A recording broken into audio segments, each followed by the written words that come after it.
There's been a lot of talk over the past couple of days about the possibility that next week's presidential election could actually be moved because of Tropical Storm Sandy. Well, tonight, Ben's investigating whether that is easier said than done and who could ultimately make the decision in tonight's reality check.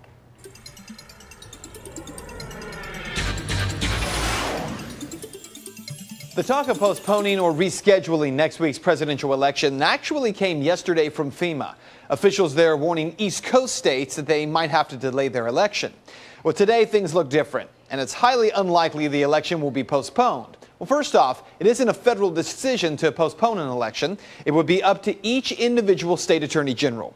A federal law requires that federal elections take place on the first Tuesday after the first Monday in November. Then again, from state to state, the rules on postponing a federal election, well, those vary. In Maryland, the governor can postpone an election or specify alternate voting locations when issuing an emergency proclamation. Either way, states must choose their presidential electors by the safe harbor deadline. That's 6 days before the Electoral College will actually vote.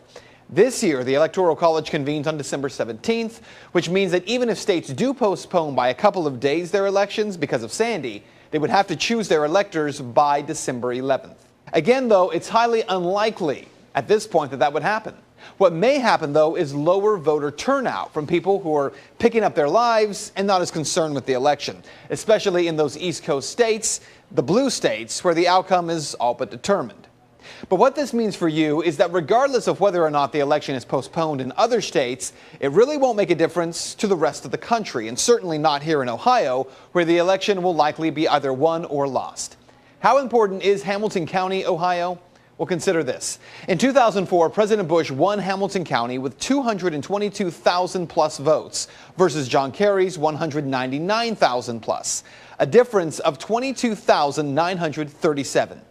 In 2008, President Obama won Hamilton County with 225,000 plus versus John McCain with 195,000 plus, a difference there of 29,000 votes. Which means in just 1 week from today, voters in Hamilton County, Ohio may again decide not only the state of Ohio, but the White House.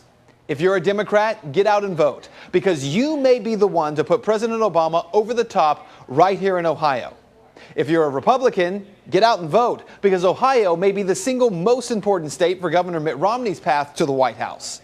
And to the rest of you, those of you planning to vote Constitution Party or Green Party, or the 10% of Ohio voters who are libertarians planning to vote for Governor Gary Johnson, well, you get out and vote for your candidates as well, because no place in the country may your voice be louder than in a swing state like Ohio.